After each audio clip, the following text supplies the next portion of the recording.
Oleh sebab itu kalau kalian lihat di saham MSCN, dia itu naik terus. Halo guys, jumpa lagi dengan saya Gunawan WST. Minggu ini ada yang menarik yaitu saham IPTV. IPTV itu MNC Vision Network. Kenapa? Karena sejak 1 November kemarin ya, menurut catatan saya itu harganya 244 dan di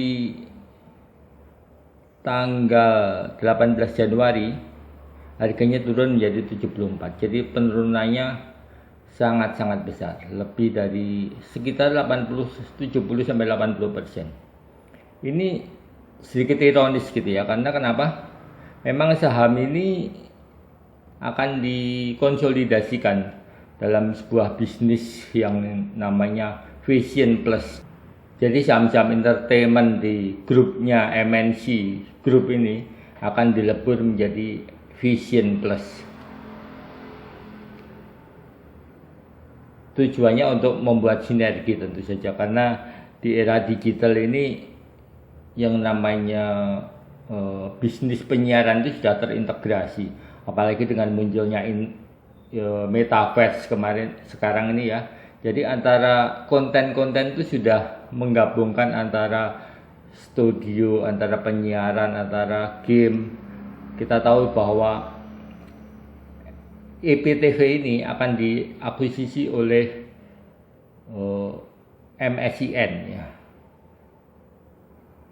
Dan itu sudah MSCN sendiri sudah melakukan akuisisi game dari Korea Selatan, RCTI Plus juga digabung dan sebagainya, dan itu akan menjadi sebuah sinergi yang diharapkan bagus. Oleh sebab itu kalau kalian lihat di saham MSCN, dia itu naik terus, dan sekarang ini IPTV-nya justru turun karena memang sahamnya mau dialihkan ke MSCN ya, untuk sinergi, untuk koordinasi gitu ya. Dan kalau melihat struktur asetnya gitu ya, di mana ekuitasnya itu mendominasi dibanding liabilitas, dan juga selama 4 semester berturut-turut menghasilkan laba walaupun tipis, itu menurut saya menjanjikan sinergi yang lebih bagus di depannya. Karena memang menurut saya penurunannya itu lebih disebabkan oleh kekhawatiran nanti di capture seolah-olah merugikan investor gitu ya. Tapi menurut saya selama 7 hari terakhir kemarin ya, minggu terakhir kemarin, justru dia naik 52%. Walaupun dia naik sudah 52%, itu sebenarnya harganya masih rendah sekali, karena kalau kita lihat price book value-nya itu masih 0,598 tepatnya. Dan itu artinya bahwa saham ini masih terlalu murah gitu lah. Dan apalagi kalau kita melihat potensi sinerginya, saham ini memang layak untuk diinvestasikan pada minggu depan. Tentu saja dengan strategi masuk yang smart gitu. Nanti saya akan bahas bagaimana sih masuk dengan smart itu, karena tidak ada pergerakan saham yang lurus-lurus saja, tapi ini sudah cukup bagus gitu. Dan supaya kita tidak kehilangan touch gitu ya, kita harus masuknya pelan-pelan gitu. Pelan-pelan itu maksudnya untuk menjaga supaya kita tidak negatif terlalu lebar gitu.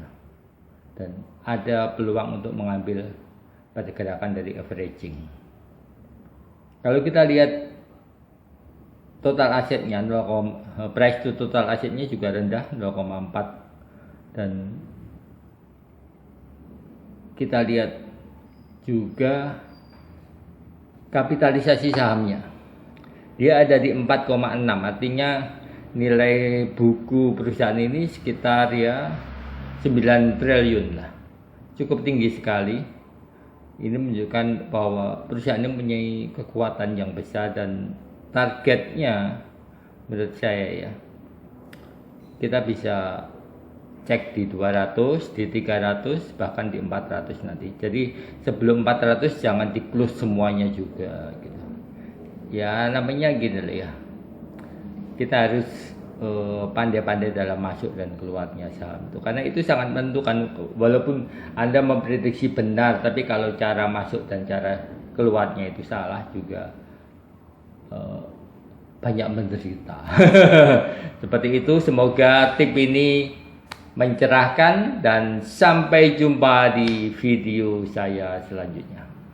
Jangan lupa like and subscribe.